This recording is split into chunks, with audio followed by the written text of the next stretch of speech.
Welcome to Surrender School.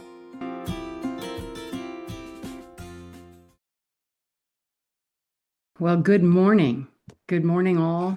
Welcome to the Surrender School special of how to understand a Type 9 with Michael Naylor, who has written a book called The Alchemy of the Enneagram. I will screen share my slides so that you can see what I'm reading from. It's really a beautiful thing, and I'm so grateful for your presence here today, Michael, helping us understand this. So here we go. Michael Naylor is the director of the Maine Enneagram Center for Transformation and Well-Being. He's a professional change coach and an Enneagram Institute faculty member. He's a licensed addiction therapist and clinical supervisor. He's also an International Enneagram Association pro member and teacher, and the author of the book, which we are reading throughout the year, each chapter. Today's on Type 9, Alchemy of the Enneagram in Transforming Addiction. I want to give you a minute, Michael, if you don't mind, to talk about what new award you got with the Enneagram. Okay. Yeah, well, I've been around the block a few times, so I've accumulated experiences, and the International Enneagram Association awarded me a accreditation with distinction, meaning that I've contributed quite a bit to the Enneagram world in my long life, and so it's just an honorary gifting just to say thank you, and certainly I say thank you back because they have been such a powerful vehicle in the world for the Enneagram becoming known internationally. So that's what that means. It just means I pay $100 more each year when I do my license. But anyway, it's a nice distinction, and I appreciate it. Thank you for telling us about that. And we share the joy in the recognition that we feel you really richly deserve. We've been the beneficiaries of that. It's a little like the Academy Awards for the Enneagram, and we're giving Michael his little gold statue. We're so grateful you're here. Without further ado, I think I'll just have us gather as we take a moment to feel your breath going in and out. Feel your feet on the floor. And I'll say the Serenity School's version of the set aside prayer. God, help me set aside everything I think I know to make room for what I have yet to learn. Amen.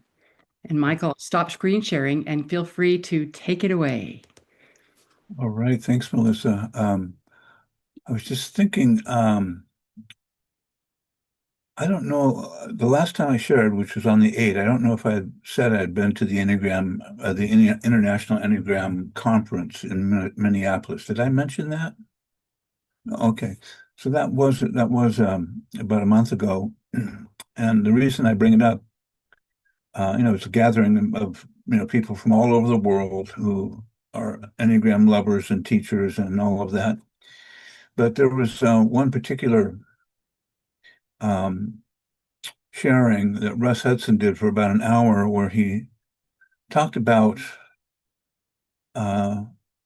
where we are on a planetary level in terms of what he uses the term a shock point. And a shock point is when you're at a point between something old dissolving and something new needing to be given birth. And I met Russ in 2006. That's when I joined allegiance with him and started becoming his student, and then became a teacher. But in 2006, he gave something called the history talk. And the history talk, basically, the gist of it is that Gurdjieff said that, he brought the Enneagram to the West in the hopes that enough people would become more conscious and less ego-driven, so that when we hit this shock point, that there are enough people around who are conscious enough to contribute to moving into the new. And the challenge around it is that when as we're in this shock point, it can look like everything is going to fall apart. And there can be a lot of, as you know, if you just watch the news for 10 minutes every day, there's usually some new shock that's happened on the planet. And again, the challenge is, how do we use the Enneagram and our spiritual path to stay centered and not get taken by the hype or taken by the fear or catastrophic thinking, but really to understand that to the extent that you stay centered and clear yourself, offering compassion to those who are in your life, that force of compassion is probably the most powerful thing you could offer. So it was really refreshing to hear him speak, and unfortunately, we didn't get to record it.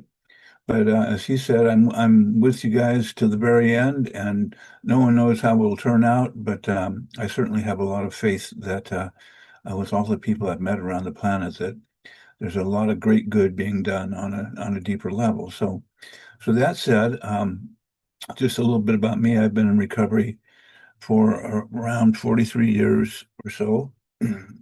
And it seems that I go through some new version of my recovery. About every 3 years, I'll discover something that I've missed for the past 40 years. And then all of a sudden, an illusion peels away, and I go, oh my God, I'm a beginner again. And that's just the way of recovery, we call it peeling the onion. And each time, a part of the onion gets peeled, we get exposed to something we've been unconscious about. And it's always quite humbling, I must say, reminding me that it's possible to miss things even after all these years. I do, and I'm just waiting for the next iteration of this. So I've worked in the addiction field for roughly about the same amount of time, and my book came out of my work with so many men and women and experiences I had with them over time. And I wrote the book, and it looks like in service to men only, but it's really not. It's for anybody. If you read the types, you find it doesn't matter. It's really genderless. But my editor, who's a type 3, who I trust, said, the majority of your personal stories are male, so let's just keep a one-pointed focus, and we'll trust that the other will unfold. So that said, we're on the type 9, and I'm glad there's some type 9s with us today, because your input will be really important in terms of telling us what your experience has been like. So I'm going to go to my slides, and let's see. And Melissa, you interrupt me whenever you feel called. Just want to actually add too that Lori has put into the chat. If you're new to Surrender School and you'd like to know all the offerings that we do, you can look over there, and there's a lot of things going on. But we just didn't want to distract too much with your talk, so that's available to you. You can save the chat if you like to read later. But thank you, Michael. Back to you. Yes, and just a short advertisement for myself. If you are looking for an Enneagram coach or a transformation coach, that's one of the things I do as my primary work. And if you send me an email, unfortunately, it's probably going to go to junk mail until I've received your email several times. So you can always call me on the phone to make sure I've got your contacts. So that said, let's just start with the type 9, traditionally called the peacemaker. I call him the gentle mystic. And we have Mr. Rogers, Mr. Fred Rogers, who's sort of the epitome of the ideal of the type 9, this gentle, compassionate, but strong and truthful force in the world, dedicated his life to bringing unconditional love to children and to people. And then we have Jimmy Carter, also a type 9, who, after his presidency, spent the rest of his life working for Habitat for Humanity and really trying to contribute to people who didn't have the luxury of a home. And then we have some guys in recovery. We got James Taylor, who's been in recovery probably about 45 years, he says, or 35 years, and Ringo Starr, also in recovery.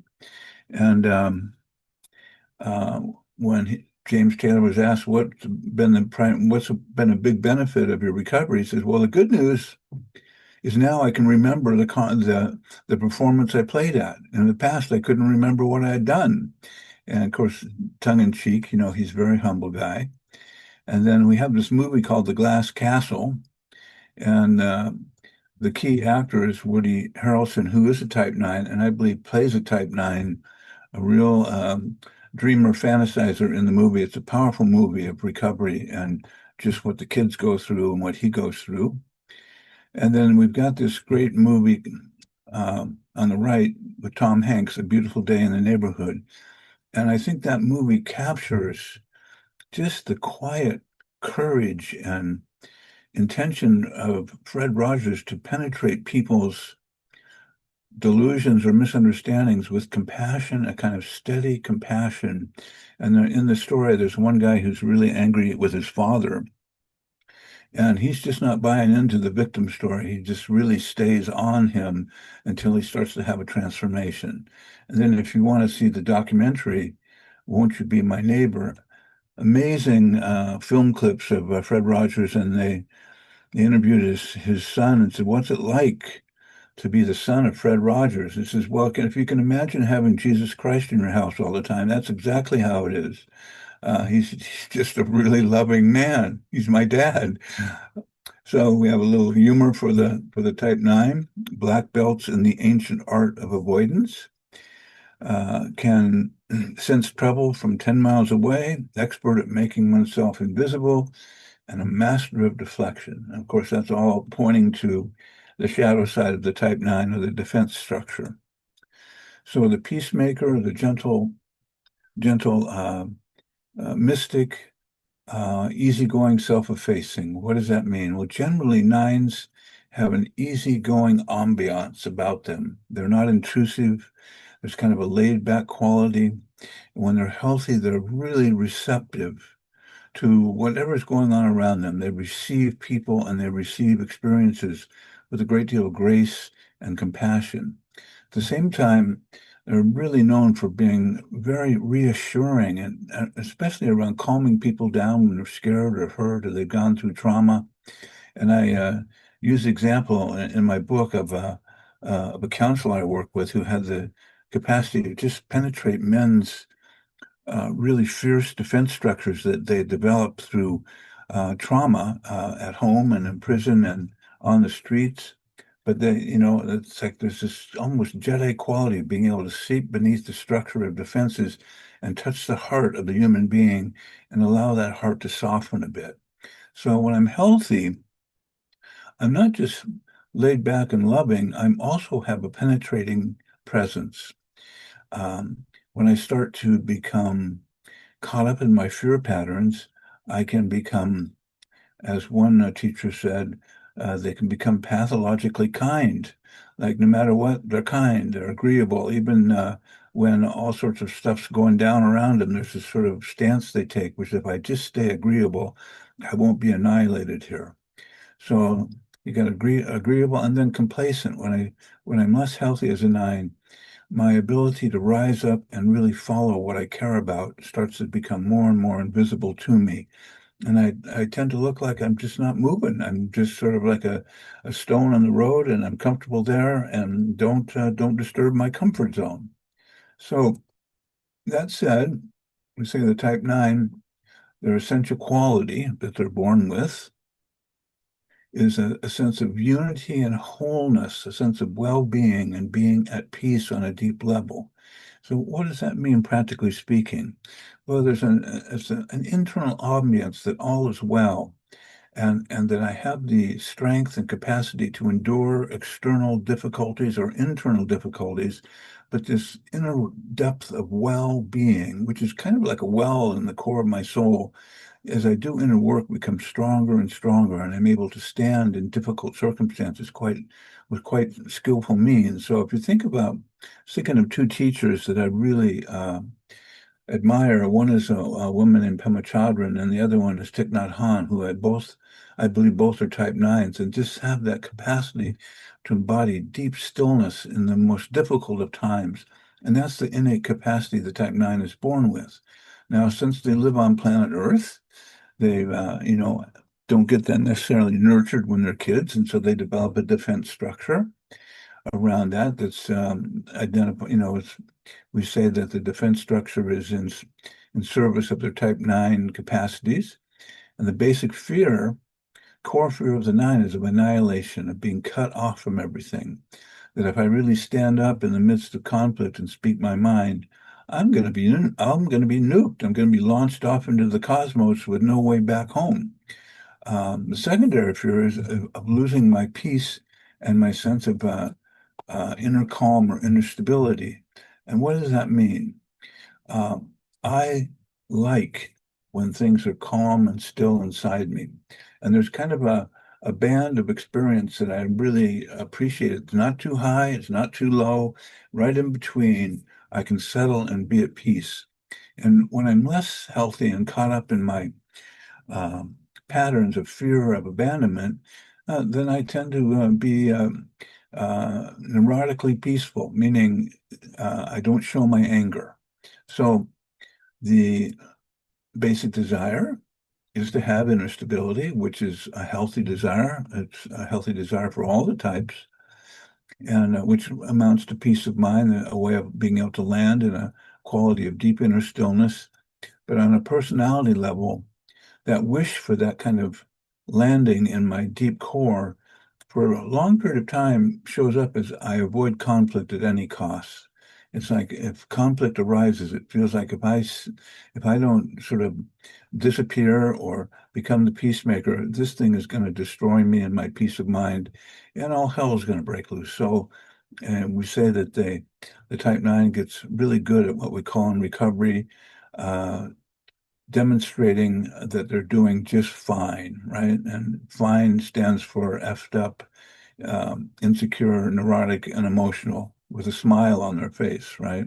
And certainly all of us do this from time to time, but 9s are the Jedi masters. My self-image is that I'm settled, I'm peaceful, relaxed, stable, easygoing, and friendly. And when I'm healthy, that is my internal state. When I'm less healthy, I can, in a sense, use that as a bail. I can perform it. On the outside, it looks like I'm just as chill as a cucumber. On the inside, I may be freaking out. So I've got that capacity to really look still, even when I'm not feeling it.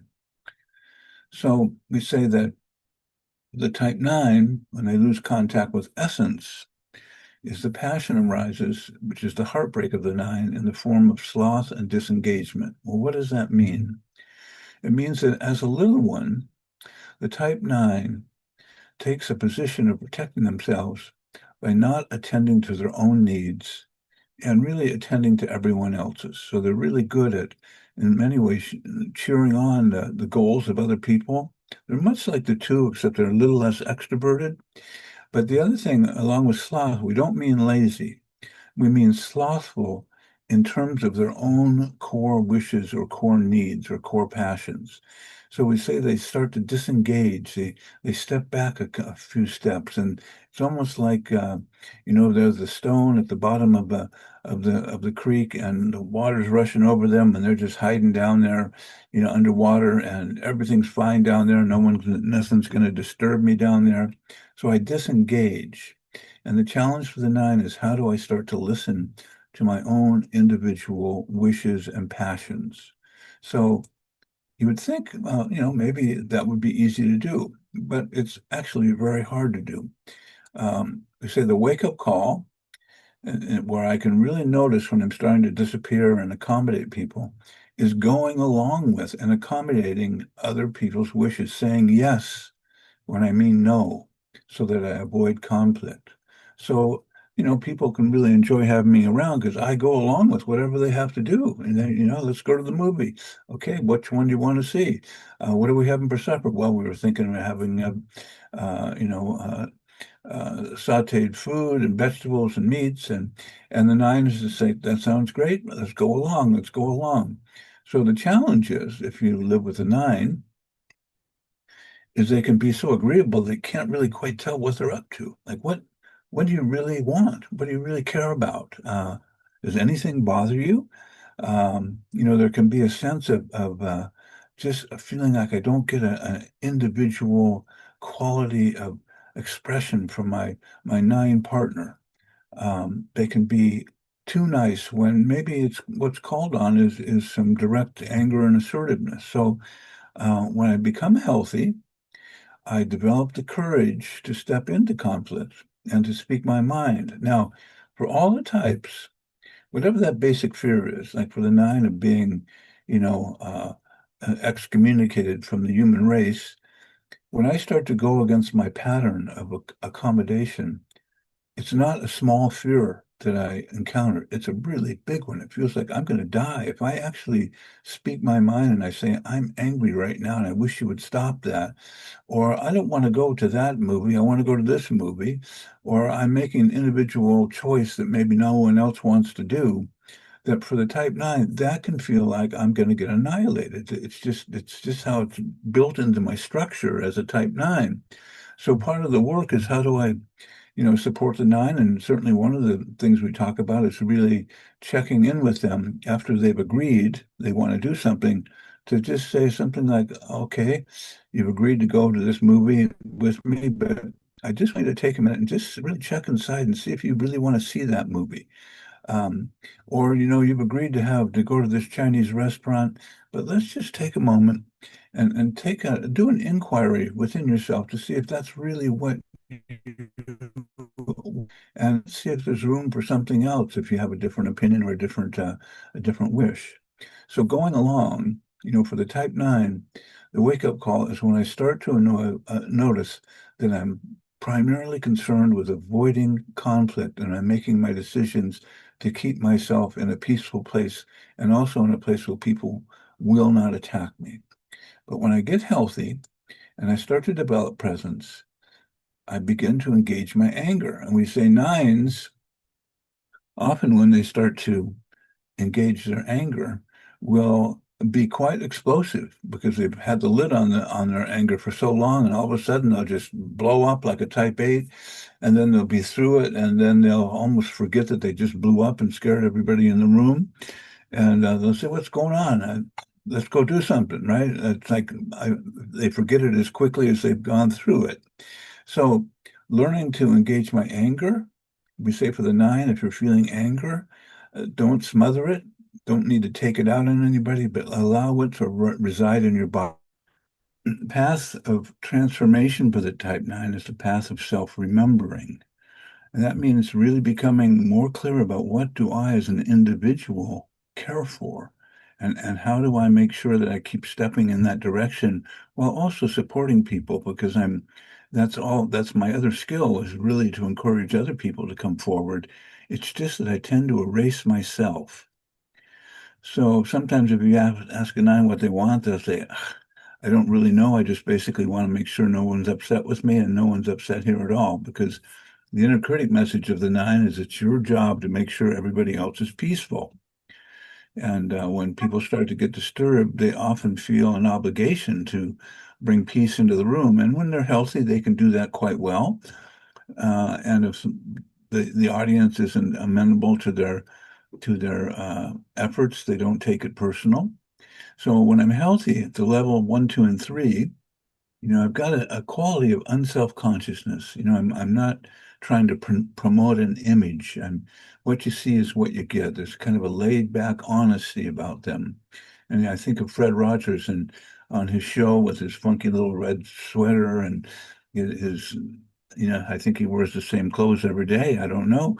But on the show, just easygoing, laid back, nothing flashy, as he really gives incredible 110% attention to the kids he's working with. Really powerful. So peaceful and unself-conscious. Mediating, meaning that 9s are really good at seeing the unifying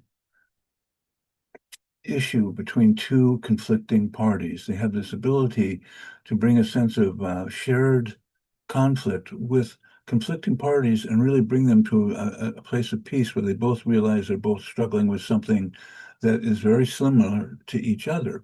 So mediating, unpretentious, nothing showy. Now, when I start to lose contact with essence, my sense of self-confidence around holding on to my well-being, and feeling really shaky inside, feeling like if I don't go along with everybody, I'm going to become annihilated and sent out on the next rocket ship to Mars. We say that what happens at levels 4, 5, and 6 is I begin to indulge myself in comfort seeking. And this is where at level 4, accommodating and self-effacing kicks in. And again, there's nothing wrong with being accommodating and self-effacing. There's some types that really need to learn that. I mean, the type 8 ought to, take some lessons from the 9. But here at level 4, I'm doing it pathologically, always. And there's no room for me to deviate from my accommodating self. So I indulge myself in comfort seeking, in staying comfortable and numbing myself and spacing out mindlessly, and in disregarding what's important to my growth. So here it is, we say, what does the 9 do? They erase themselves. And then they have kind of an interesting thing where they start to get mad at people because they've erased themselves and no one's noticing them. And they're going, well, for Pete's sake, I've noticed you. Why don't you notice me back? But there's a sort of like a counterintuitive circle that gets hooked here. And instead of speaking up, there's what the 9 does is they go more into withdrawal. So I become more comfort seeking, more disengaged, appeasing, resigned, pathologically nice. And that doesn't mean on a deeper level that the 9 never loses their kindness, but the way they navigate conflict and the whole conversation around what is it you want starts to really become repetitively appeasing. So at levels 7, 8, 9 is when mental illness and disorientation occurs. And I'm trying to think, there's a movie called Requiem for a Dream, where one of the lead players, Ellen something or other, what was her name?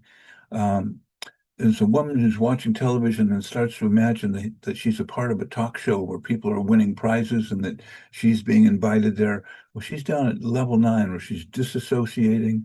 She can't tell real from unreal. All of these, talk show host is not really talking to her directly, but in her imagination, that's what it feels like. So down to levels 9 is really getting a tough spot. And so, it's not unusual. I've noticed, addiction drives the 9 down to levels 6, 7, and 8. And what I've often noticed is in addiction, often 9s are the ones that will just, drink themselves to death in front of the computer screen or the TV screen, or just isolate and not come out. And whatever their engagement of their addiction is just to really withdraw. And it's not unusual that people really have to kind of pick them up and bring them into treatment. So core addiction of the 9 identifies powerfully with a sense of inner stability by disengaging from intense impulses and feelings. It's like intensity starts to feel like it's going to break up my capacity for peace. If I start to feel intense, it feels like that's going to lead to me not being in control, or I might get angry, or I might want something too badly, and then people will get mad at me. And I resist recognizing my own strength and capacity. And what's really true about 9s is they have, the capacity to weather lots of storms, and all of the patterns that they developed as little ones to survive, which was to go invisible, to feel like they were nobody special, to sort of stay in the background, were all in service of surviving their childhood. If they grew up in an environment where mom and dad were conscious and awake, they would have been called forward, and they would have not been so susceptible to disappearing into introversion and withdrawal. But nonetheless, these protective mechanisms, again, it's really important if you're a type 9 to not beat yourself up. When conflict arises, probably your first instinct is to head out, head out to dodge and get the hell away from the conflict. And you're not a type 8 that likes conflict and gets fired up and says, "Oh boy, we're going to have a conflict here. Let's have some fun." 9s tend to really, head for the hills. And part of the work is just to learn to notice and observe myself under pressure. So I want to just check back and see what kind of questions are popping up. Any inquiries, anything you want to ask? Oh, Melissa, I see that your hand is raised. what a shock. I just wanted to say, I just wanted to say, Michael, what I'm gathering from your type 9 expose right now is how Mm, there's a fine balance between being loving and present and being able to be truthful with others, because out of fear, sometimes the 9 doesn't feel like they can say their whole truth or something. So they tend to recede into the background. And yeah, maybe partners want them to step forward and say, no, tell me what you really think, though. I know you hate Mexican food. So when I suggested we go to a Mexican restaurant, and you said, no, that's fine. There's a part of me that was, is she really being honest? I just appreciate your description for the challenge of a type 9, yeah. being the peacemaker and being truthful, how that's something you grow into. Okay, that's all I have. And I see Lori, number 9. Lori, I'll call on you next. Thank you. Thank you, Melissa. Melissa and Michael, I raised my hand because I kind of felt like I should, but I'm just so overwhelmed right now with all the information. It touched me on so many levels. But the idea that annihilation is just so true. And I'm just trying to see myself on that chart or where I might be, probably a 5 or 6, but um the sharing the truth and sharing myself. I'm in particular, I do pretty well out in the world, especially in the world of recovery. I feel pretty comfortable, but with my husband of 40 almost 40 years together, we it's hard for me. I've developed a pattern of just going along, and it's not him, it's not his fault. I know he's tired of it. And he would like me to be more present, but it is so hard, so hard. So anyway. Well, I think, Lori, that's shared by a lot of type 9s. I've talked with some 9s where I talk about, if you ever start to get in touch with your anger, try to really allow yourself to be in that state and not suppress it, because usually anger means I have something I want and I need to develop the ability to say it and speak it, and then, and walk through my terror of being annihilated. And that's not an easy door to walk through. I can remember one man I worked with, whenever I asked her, well, what do you want to do? She would all of a sudden say, I'm getting really tired right now. What did you just say to me? I say, okay, I'm going to ask you again. You're probably going to get tired, but what do you want? She says, oh God, I already feel tired. When somebody asks me that, it's almost like it just drains out of me. And does that Mhm. sound familiar for you, Lori? Absolutely. I struggle with what is an unidentified sleep disorder where I can fall asleep at the drop of a hat if I'm not, especially if I'm not doing anything. And I'm just finding this that was diagnosed about 20 years ago. And what I'm realizing is how much does that disorder have to do with my 9ness? Yeah, Because yeah, I want to disappear. I listen to the news and I just want to shut down and disappear yeah. and and and and not be present. So, So Lori, what have you, anything you've done specifically to try to move through that pattern? Yeah, just what's been helpful for you, or maybe you've tried things that it just hasn't worked yet. What's true for you? well, it's working, doing the share supercharge your recovery, going through the steps that way has been very helpful in identifying patterns and defenses and my ability to shut down. Also being understanding myself, understanding what I am as a 9, understanding my husband, who I'm pretty sure is a 5, and Oh, trying to figure out that relationship and work towards it. And so yeah, there's improvement. There's great improvement, I would say, over the last couple of years. But it's still and there's the deep down, even though I might not express it, I have super gut feelings. I feel everything in my gut, Yeah. and physically. And Yeah. I can just now talking about all this, I start to feel kind of nauseous, and Oh, yeah. and it's just really, really hard. And it's weird because in these rooms, people know me, and I do much better in communicating and being part of a group. Yeah. But on a personal level, um, it's hard. It's very hard. Do you do any kind of uh, internal sensing exercises where you start to pay attention to the sensation in your body and your arms and legs? Okay. So that's a really powerful exercise to help you to start to stay embodied and be able to actually feel in contact with your anger. And I think that that might be posted on the website. I think Cheryl might have posted, but I'd be glad to send it again in an email if you'd like. Um, Yeah. but so the practice is just quickly is that, every morning I begin and I have a timer on and I spend 1 minute sensing into my right hand and my right arm and just bringing my attention into my arm and just noticing whatever sensation is there. Then after a minute, I have an insight timer and it makes a ding sound. Then I go to the right leg.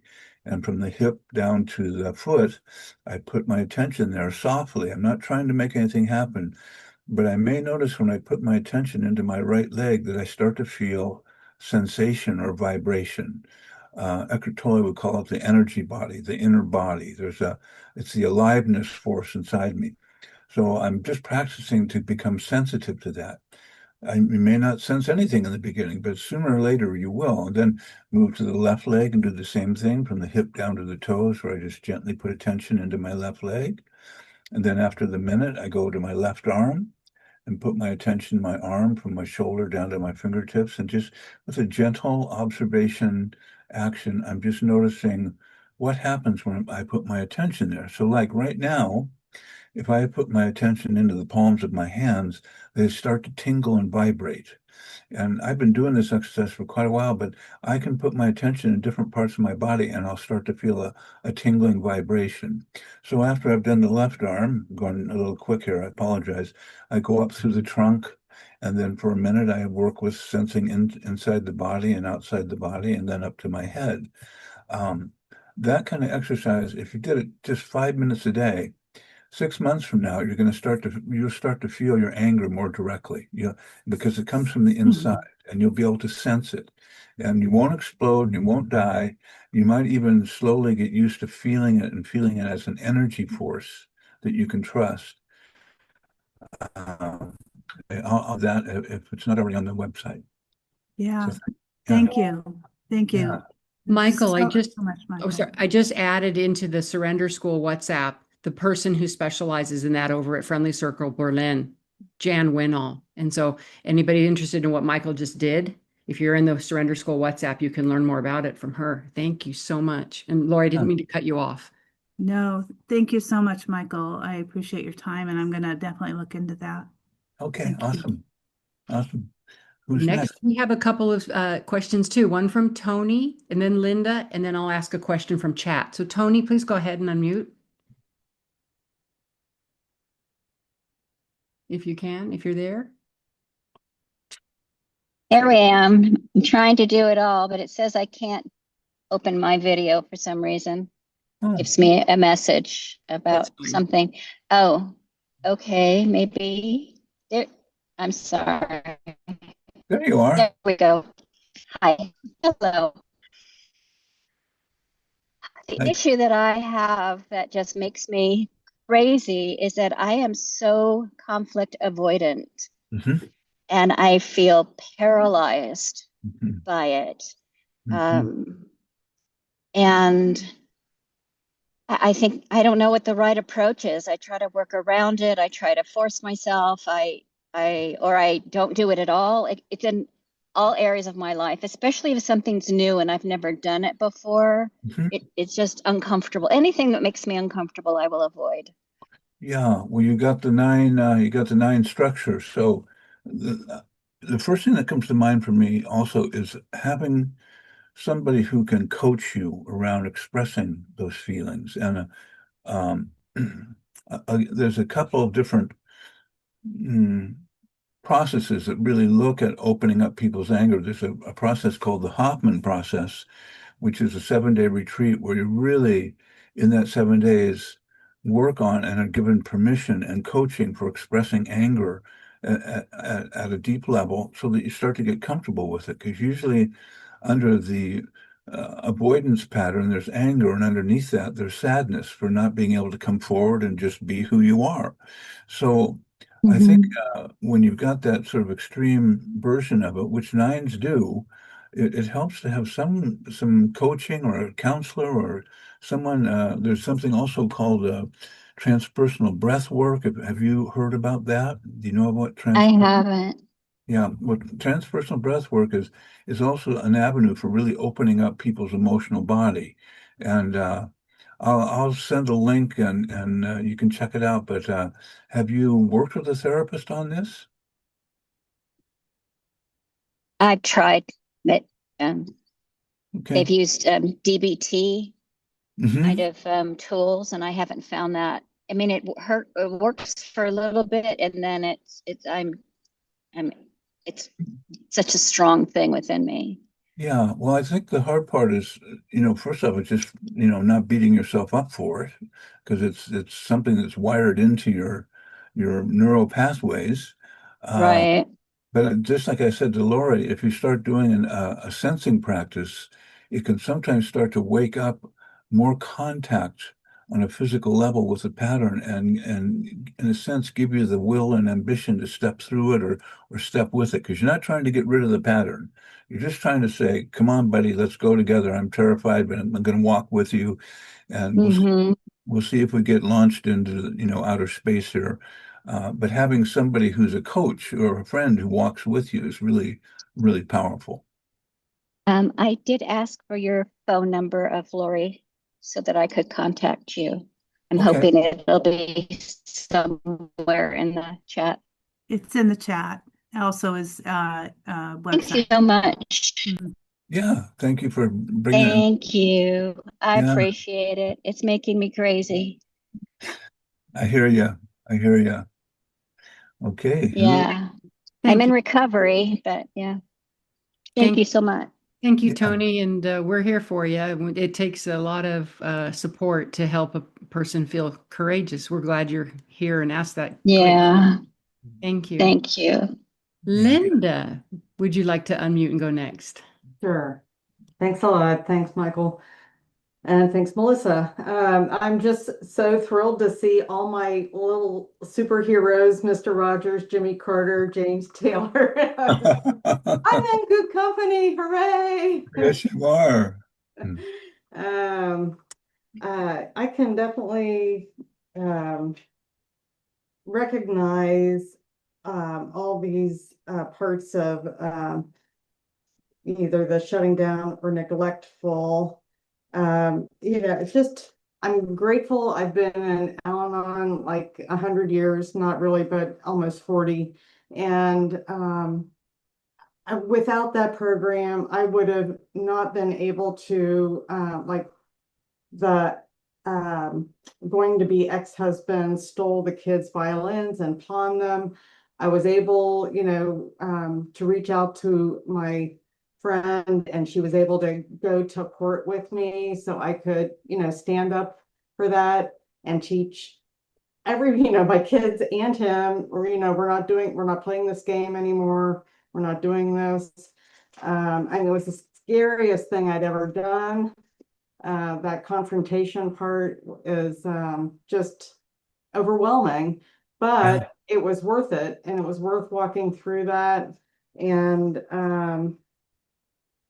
I know that I don't know, just having learned so much through program, I'm just so grateful because yeah, being that kind and agreeable person with but then it's like, if I don't know, it was interesting, a meeting recently that they don't read the steps and all that, and I was like, oh my God, they're doing it wrong. and I'm a district rep. So I was thinking, oh my gosh, I'm gonna have to say something here, and it's like, I really don't want to say something here, but and it was like just all in perfect timing where I am able to go back and do a meeting on step 10 and like kind of present, give them an apology and show what a real more a meeting focused on the step is like. And so I'm just that Well, how do you notice your anger when it gets triggered? for sure, and I should not act nor right away because some I don't act right when when it's first lit up. I can really say some mean things or just act like a fool, and so I would just yeah. encourage you to do you journal? Um, Not as much as I used to. When I first came into program, for sure, I was journaling all the time. And so that is something that I could pick up more on. And I know from one of the other times, the losing the self and not doing the things that I want, just having that short list, a short list of 3 to 5 things that I can for sure do Yeah. helps so much getting that forward energy going. Awesome. All right. Well, I think journaling can be great for venting anger in a healthy way. So that's one place to go with it. But thank you for sharing. Yeah. Yes, it did spew out a little bit onto some other ears before I got myself to a good place where I'm gonna, be able to bring that 10th step to that meeting. So anyway, all right. Thanks so much. Yeah. Thank you. Thank you for that question. It kind of leads me right into a chat question, and then I'll call on you, Carmen. But the chat question is asking specifically about how anger really is for a type 9. And here's her question. It's very nuanced. It has to do with the wings in Enneagram. She writes, is the 9 anger for the 9, is it like anger with the 3? Because they have an arrow to the 3 or something, or Yeah. is it not like an 8 anger and they have a wing that's an 8? So Yeah. she said, is that correct? A 9 could have an 8 wing. Could you speak to this and clarify? She's wondering about how the anger shows up. Yeah. Good question. So what is often said about that, if I'm a 9 and I go to 8, if that's my wing, it just means that my anger, when it finally arises, will probably be explosive. When it goes to 1, the other wing, because we can go to both wings, right? So nine going, with the 1 wing tends to express anger through sarcasm as opposed to the explosive nature of the 8 wing. So yeah, the 3 arrow to 3 doesn't affect that. That's super helpful. Thank you. Yeah. Carmen, would you like to unmute and ask and share? Thank you. Thanks very much. Michael, wow. I have heard this before about because of childhood circumstances that I got the message that I need, brings up so much sadness, but to disappear and to withdraw. And yet at the same time, I got this message of that I better be present. I better take care of the rest of the family, which Right. I think was so crazy making. And I think it's still confusing for me because I heard that what I was wasn't right, and that somehow I had to pick up what the family needed. I mean, we're talking young. Very young, yeah. Well, that's what 9s will often say is as little ones, they felt really in conflicts, like I'm supposed, I got to hide and stay hidden, but at the same time, well, sometimes we'll say I stayed hidden in service of not making an upset situation worse. So Yeah. if I stayed, but still my yearning was to bring peace, but when it wasn't possible, then I just kind of checked out myself so I wouldn't be adding more fuel to the fire. But it is crazy making for sure, because that particular skill probably helped you survive. And then as an Yeah. adult, we have to sort of unpack it so because it doesn't serve us, as adults in terms of expressing ourselves from a deeper place. So sounds like that really hits in your core when it brings up that sadness. Yeah, and I mean, it's been because of my work with through the Enneagram that as an adult, it's been so helpful to know that, and to know that I need to pay attention to what I want and what and go after what I want.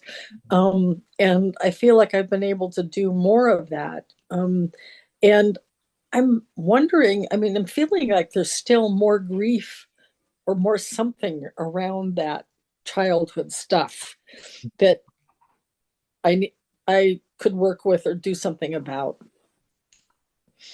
Well, I always encourage people when sadness comes up, as the best of their ability, just to feel it, just allow it space. It will take its course, and then you'll learn from it. But I just definitely encourage you not to repress it or suppress it, but really allow it to be there. And I think also, nines really, if you think about how we all have a bit of an inner child in this, that inner child is scared, and I've got to be really kind to myself and bring that compassion and in a sense, my adult self saying to my inner child, I'm with you, I'm going to take care of you, I love you, I know you're scared. Some kind of ritual where you're having a conversation with that inner child, where you're really giving her the messages that you needed when you were a little girl, and that can be very powerful.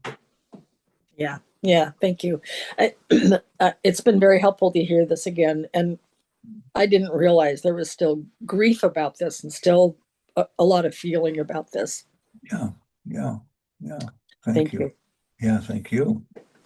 Thank you so much, Carmen. And thank you for your gentle tears. It's amazing to me how this work brings out the core essence of what we need to be addressing. I really appreciate that.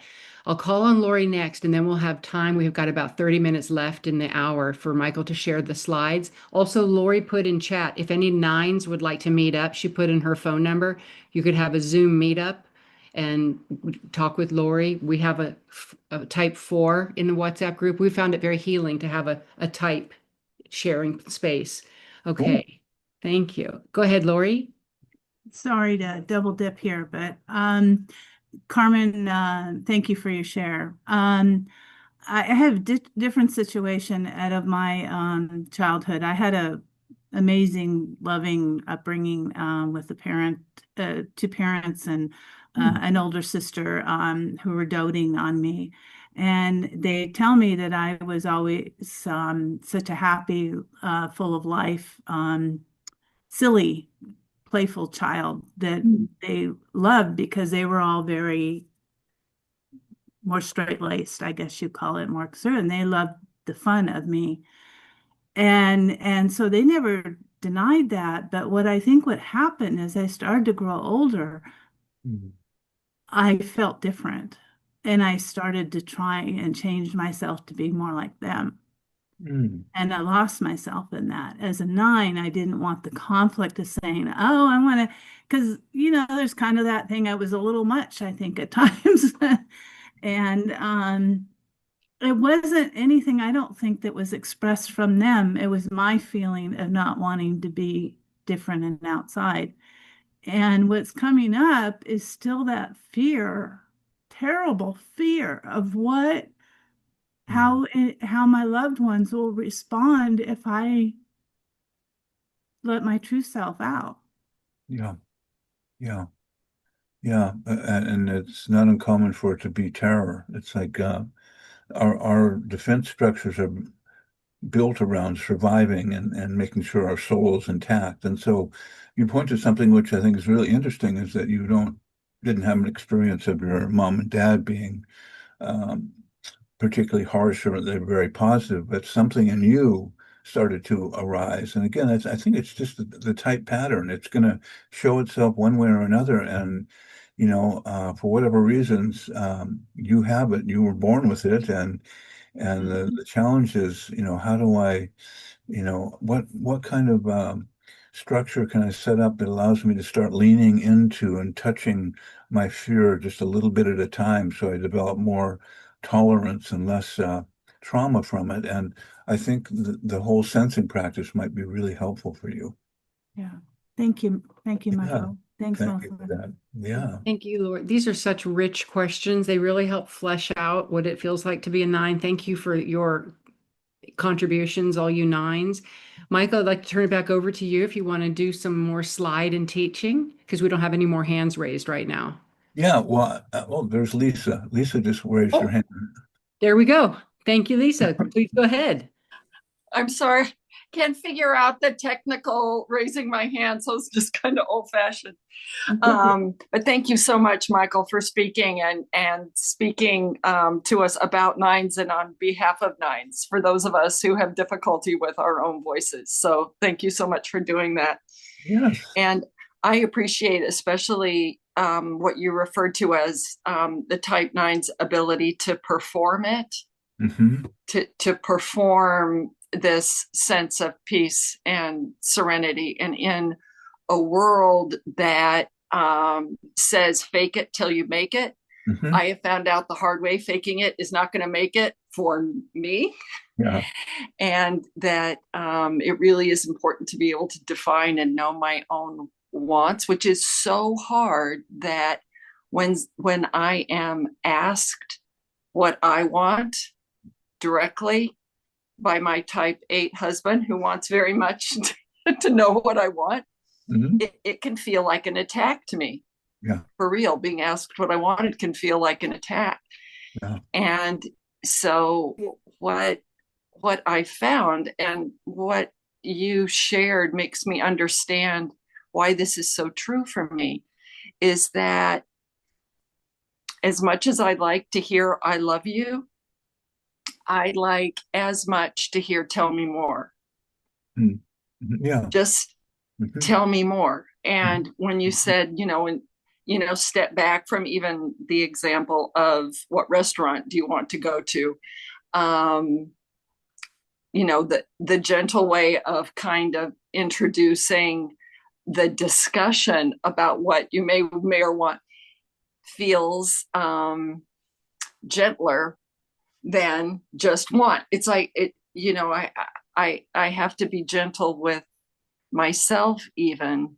Absolutely. As I define what it is that I want and what I don't know, which is a whole other discussion, the forming of boundaries, which is scary too. But anyway, thank you so much for the way that you articulated all of this. Well, yes, and I think the other thing that we suggest to 9s is that they get comfortable with saying, I don't know what I want right now. I'll get back to you. And really giving yourself space to take the time you need so that you don't feel that sense of pressure or hurry. It's just a practice to, even just, abide with the question, well, what do I really want to do here? And as you point to it, a lot of 9s will say, it's almost like I have no permission to really be in touch with that. If I get in touch with what I want, it's like my inner critic says, I'm selfish, I'm not thinking of others, I'm not that important. So the inner critic message, let me read this, is from my book. The 9's inner critic tells him or her that she's nobody special, that she doesn't deserve to take up time and energy of others, that her job is to simply keep things peaceful for others, and to not let on that she exists and has personal passions. If she stays unnoticed, then she is good and lovable in the eyes of, the inner critic. Does that resonate for you? It does. It does. Especially that that tasking of myself of making peace for someone else. And feeling like you're obligated to do that. Yes. Yeah. And when it is unsuccessful, taking responsibility for that lack of peace. Yes. which feels like doubling down on the inner critic. Yes. You know? Yes, absolutely. So, I think part of the work is just noticing I've got these patterns. I don't want them, but they're there and they arise. And can I just begin to notice them in the present moment without beating myself up? Just even noticing, oh, there's the pattern. My husband asked me what I wanted and I went blank. Or, whatever that is. And maybe even, making an agreement with your husband that when he asks you what you want, for type 8, type 8s tend to know what they want. Okay, I know what I want. Let's go. What's the problem? Let's go. You're pausing. I don't understand this. Well, and the nine's going, oh my God, I'm being annihilated. So, part of the work, for the partner is to try to slow their pace down and to, understand that this is such an Achilles heel for you that you can't think straight when you get the question. And, you maybe do other stuff really well and take care of yourself and do good work. But when it comes to this particular area, it's like your Achilles heel is getting, squashed. So, I think there's something like you mentioned about how can you bring the message to me in a softer way, that's always, that's a worthy request. Or even yeah. So yeah. Anything else what makes what you identify also in terms of peace, being the peacemaker? Is that something you've done throughout your life? I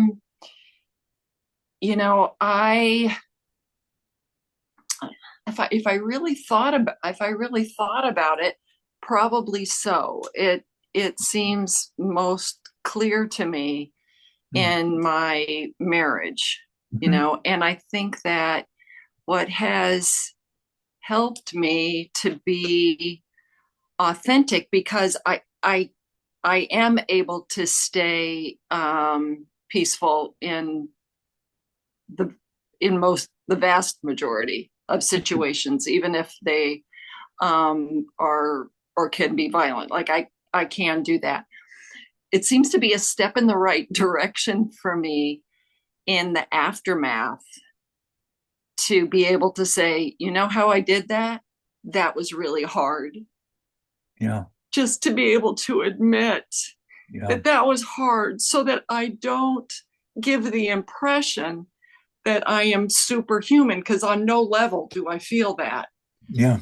But it seems to be like a step toward being authentic and healthy, to just be able to say, that was really hard for me. Yeah. Sounds like a simple thing, but it's been a step forward. It's a big deal. And anytime claiming your truth, or nines will say it, that's all, I'm always stepping up against fear. So well, this it nets out a few things. I can't comprehend somebody not knowing what they want. Yeah. I can't. I mean, I don't understand. Yeah, absolutely.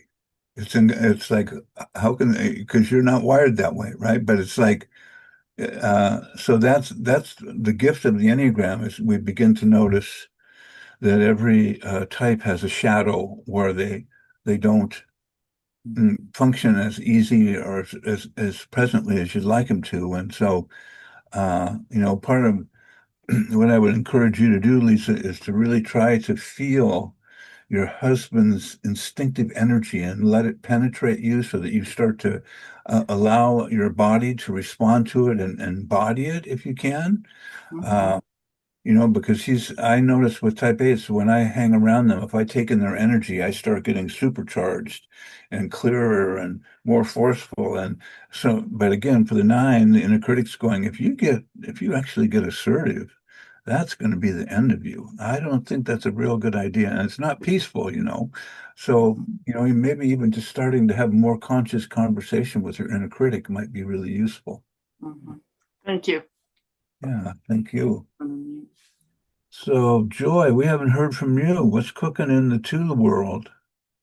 Oh, wow. I have so much to say, but I wasn't going to say anything. Well, let's hear it. So I have one really close 9 friend, and one that I'm becoming very close to. And what I want more than anything is them to tell me more. Um, they they both are incredible people and they can see things because I think they don't spend so much time talking like me. Um, and so, yeah, I want to know more. And in one of them, oh, so sorry. One of them, um, like one of them is like I think super healthy and super spiritual. And I even saw her earlier today. And what I see her ability even before was to bring clarity when I get like even I might disagree with her on something that she said.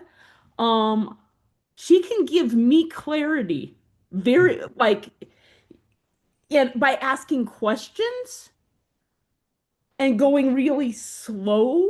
Mm. But I don't know that she has the same clarity about her feelings and her own thoughts. And Great yeah, observation. Yeah, great observation. one of the things I said, I had a question and I don't know what I even meant, but so I think I was going to ask, I think what do all nines kind of hold back like they're because I feel kind of at the beginning a disconnection, like they're holding back Hmm. their feelings or their thoughts. Is that common of all nines? I wouldn't say all nines. There's some nines that are which have a strong social instinct and can be more engaging, although they struggle with the same issues of I don't want to cause conflict. I don't want to tell you what I want, but I'm going to tell you what you're awesome at. I know one of my friends who's a social nine who had the gift of gab and loved to be with people and hang out with them, but he could never own what he loved or cared about, but he was always busy supporting other people and then feeling like in the end sort of left out that he hadn't found his own niche, so to speak. But different nines based on their instincts can show up a little bit differently. And it is a withdrawn type. The four, five, and nines have that tendency to sort of hang back, particularly in the beginning, and to, listen and check things out before they step into the dungeon, so to speak. Are to me they seem like the least hated. And I don't hate, right? Two's love. But in any group where I'm at, Yeah, they're lovable. everybody loves them. Yeah, yeah, yeah, they are lovable. That is for sure. And even when they're at their worst, there's still a lovableness about them. So yeah. And then lastly, so okay, I hope Lori's still gonna talk to me after this. But but she has come on to surrender school and she's she's like taken over the website like what I've seen is she's able to take over it, but she's always like hesitant to make Hmm. the suggestions and they're Hmm. always great, right? Hmm. And if there was any kind of I want to hear like if there's anything they don't like or about me, for example, or the way I'm communicating or what I want to hear it. Yeah. Well, about both of my really close nine friends. Well, I think you just have to keep reminding them because the pattern is not to do that. But that's great stuff. Thank you, Joy.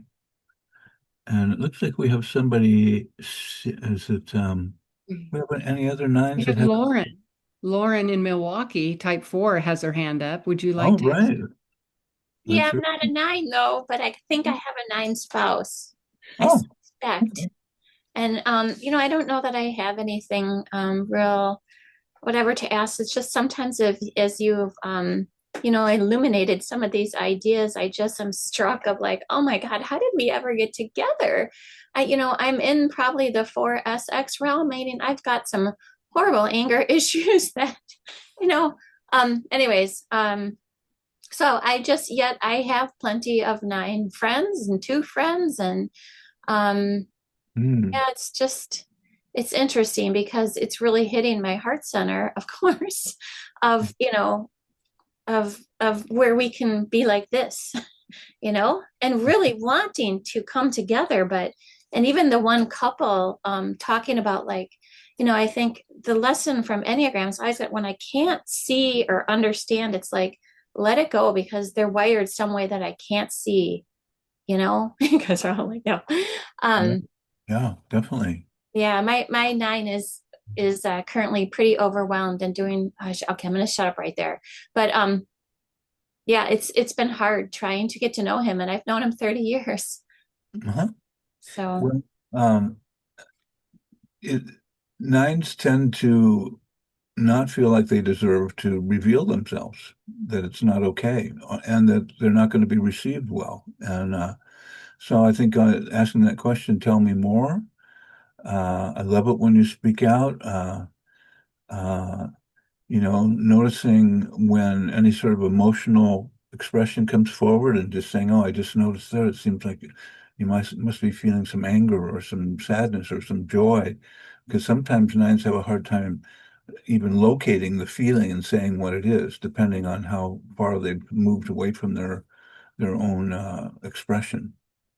yeah, I'm going to have to re-listen to this and take some diligent notes. I have a couple asterisk things on your PDF handout under the type 9. So anyways, thanks so much, Michael. Yeah, you're welcome. And Melissa. I'm getting so much out of this specifics of how to be helpful to the nines in my life, because almost think of them like a little violet that's unfolding, and they need a little more like shelter from the wind and give you time, and to not assume that they know what they know what they need to say, but they're just not saying it. Yeah. Actually, no, they don't quite know yet, and to let them have their space to know that is so beautiful. I love what the feedback I've heard about nines today or from the nines. It's been really great.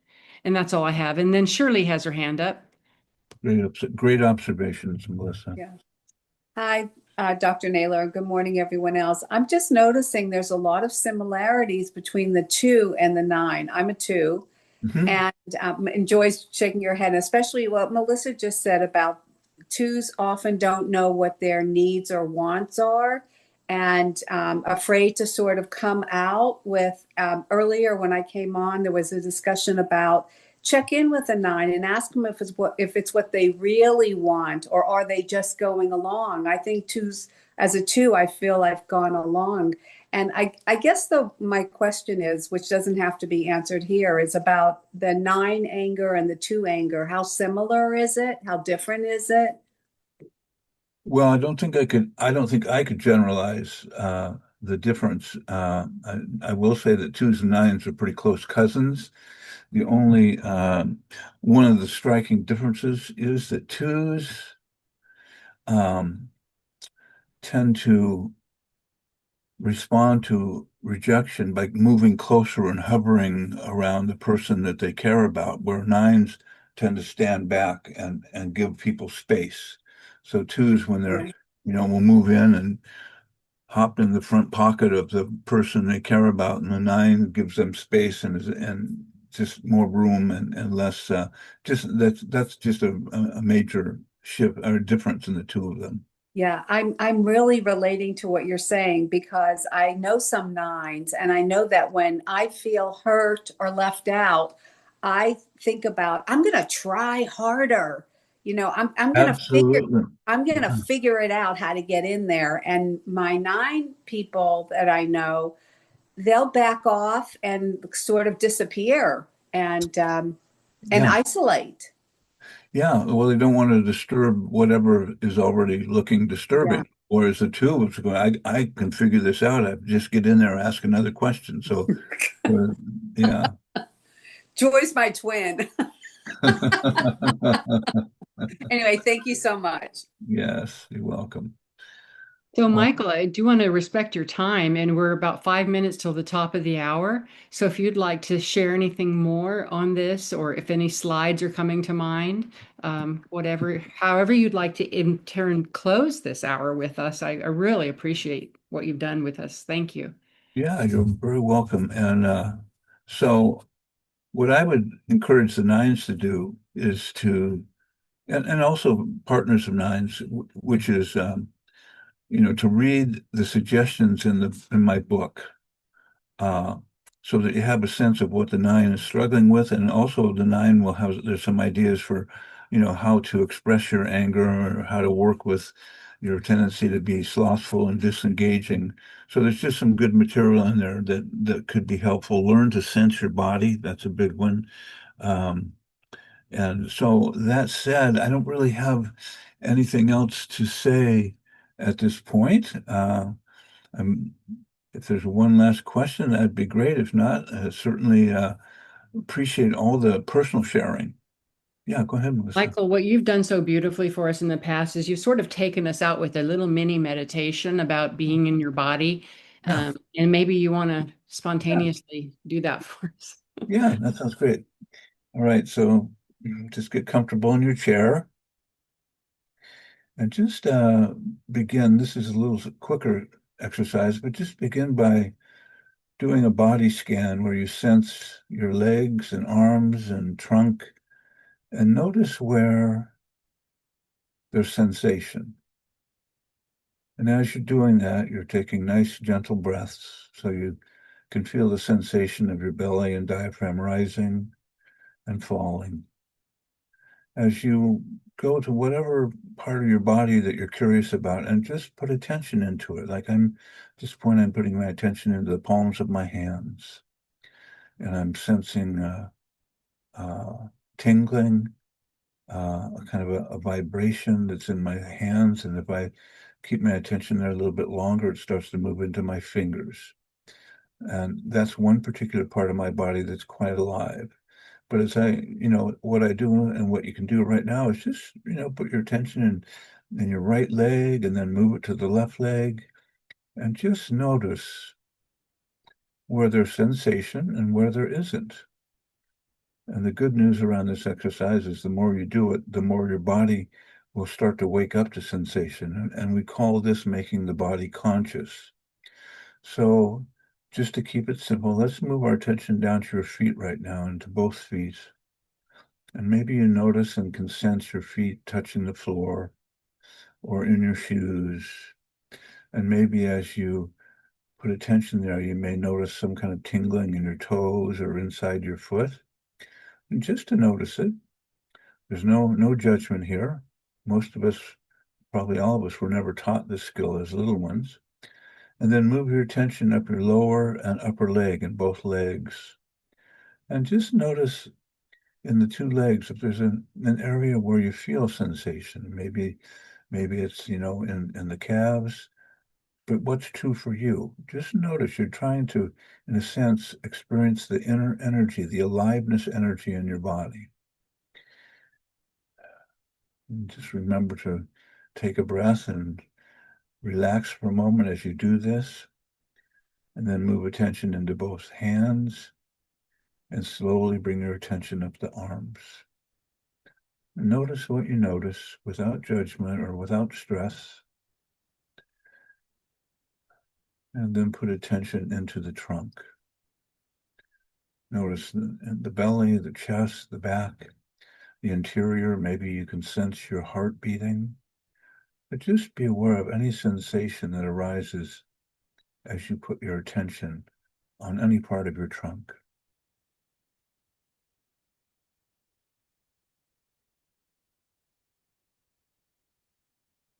And then we'll just take in the whole body at once. Just see, if you take in the whole body with one glance, where the perception of sensation is, and where you're experiencing any kind of inner peace or quiescence. The better you get at this exercise, the more your head center will get quieter and quieter without trying, actually. So we just take a moment to sense our our body and our breath. Relax as deeply as you can.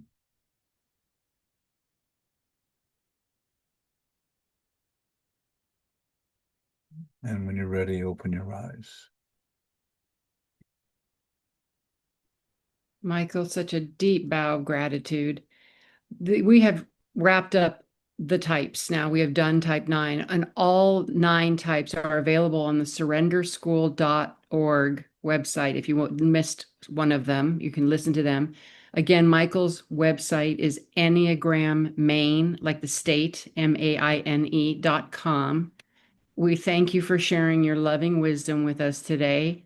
My pleasure. And if everybody would just like to unmute and say thank you, we're just happy to send you off. And we're looking forward to the upcoming podcast things. Yeah. Would you talk Yeah. for a second about what that is? Yes. Well, the podcast, hopefully Cheryl and I will have this figured out by next month, but I think it's going to start with her interviewing me on my fourness and my recovery and how that's been. And then we'll open it up to everybody to ask questions of me. And then probably, and we're just going to bring different people in and create an opportunity for people to ask questions from them.